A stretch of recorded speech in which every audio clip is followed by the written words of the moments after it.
Assalamualaikum warahmatullahi wabarakatuh. Kembali lagi bersama saya. Di video kali ini saya akan menjelaskan tentang materi yaitu strategi kampanye.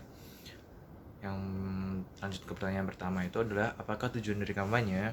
Secara umum tujuan kampanye adalah untuk menggugah isu tertentu dengan menyampaikan informasi produk atau gagasan, ide yang dikampanyekan sehingga masyarakat menyukai, simpati, peduli, atau berpihak kepada yang melakukan sebuah kampanye tersebut. Lalu lanjut yang ke pertanyaan yang kedua itu adalah bagaimana tahapan kampanye? Jadi bagaimana strategi agar kampanye berjalan efektif? Yang pertama itu adalah susunlah tujuan kampanye. Tujuan dibuat agar tujuan yang dilakukan bukan tujuan organisasi secara keseluruhan atau dampak lanjutan dari kampanye tersebut. Perlu diperhatikan juga bahwa tujuan sebuah program kampanye harus selalu selaras dengan tujuan organisasi atau tujuan bagian-bagian lain dalam organisasi tersebut. Karenanya, jika perlu rencana organisasi, hendaknya dituangkan juga ke dalam format penulisan suatu rencana. Yang kedua adalah susun tujuan secara seksama dan spesifik.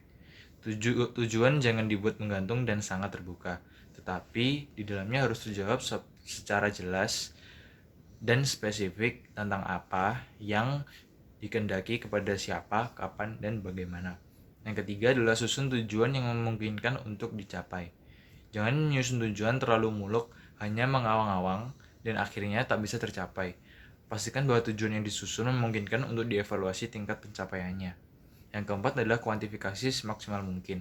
Semakin dapat dikuantifikasi sebuah tujuan, maka semakin mudah evaluasi tingkat pencapaiannya. Tidak semua tujuan dapat dikuantifikasi secara tepat, tapi sebagian besar dapat dikuantifikasi. Yang kelima itu pertimbangkan anggaran. Penyusunan tujuan harus memperhatikan anggaran yang tersedia untuk program kampanye tersebut. Yang keenam, susun tujuan berdasarkan skala prioritas. Jadi buatlah tujuan kampanye berdasarkan prioritas agar tim kampanye atau tim sukses tersebut dapat memfokuskan pekerjaan kepada satu tujuan yang terarah. Lalu kita lanjut ke pertanyaan kedua yaitu identifikasi dan segmentasi sasaran. Identifikasi dan segmentasi sasaran dilakukan untuk menjawab pertanyaan who shall I talk to. Hal ini perlu dilakukan karena kampanye tidak bisa ditujukan kepada semua orang secara serabutan. Tidak benar jika dikatakan bicara pada semua orang akan meningkatkan hasil kampanye.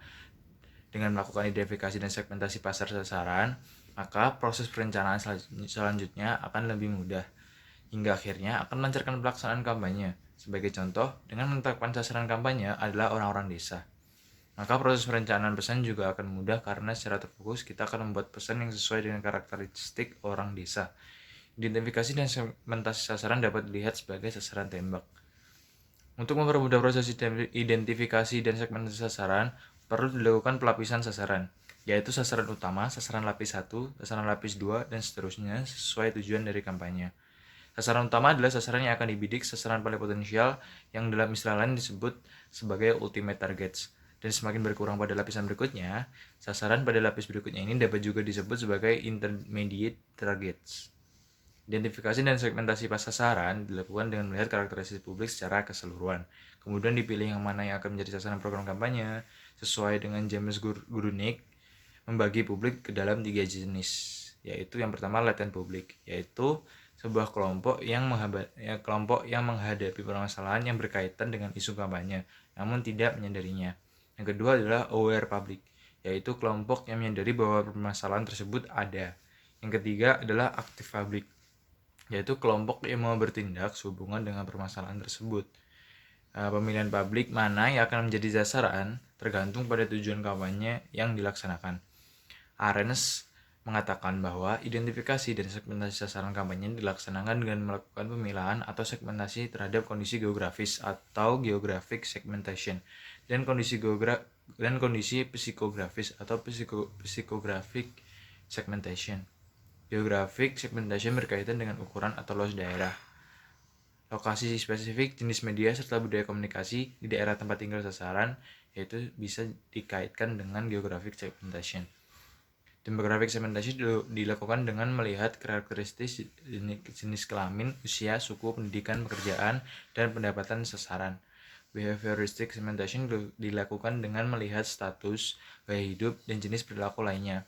Psychographic segmentation dilakukan dengan melihat emosi serta nilai budaya yang dianut oleh publik. seperti itu. Terima kasih telah menonton video ini, semoga bermanfaat. Wassalamualaikum warahmatullahi wabarakatuh.